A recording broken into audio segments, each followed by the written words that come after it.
Welcome to the Salmon Runs YouTube. Enjoy the video. You begin by confirming the exact Microtek model and connected load so the unit will regulate correctly. This prevents overload. Once done, position the stabilizer on a stable, flat surface with at least 10 cm clearance for ventilation and dust avoidance.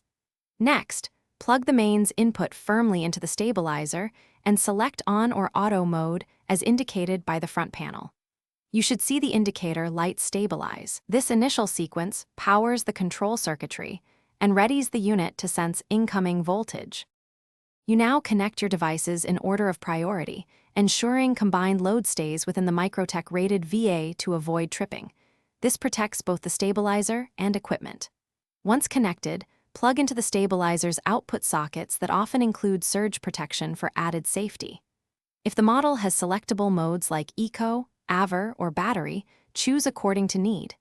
Eco for efficiency, AVR for tight regulation, Battery for backup. Make sure the display reflects proper output voltage and that fans or relays activate as expected.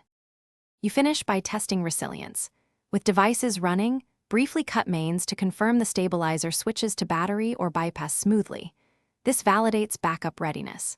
Then monitor output voltage and status LEDs for 5 to 10 minutes to ensure stable regulation under real load, because early detection prevents damage. If a fault appears, overload, fuse blow, or persistent error LED, make sure wiring and fuse are correct, reduce load, and perform a soft reset.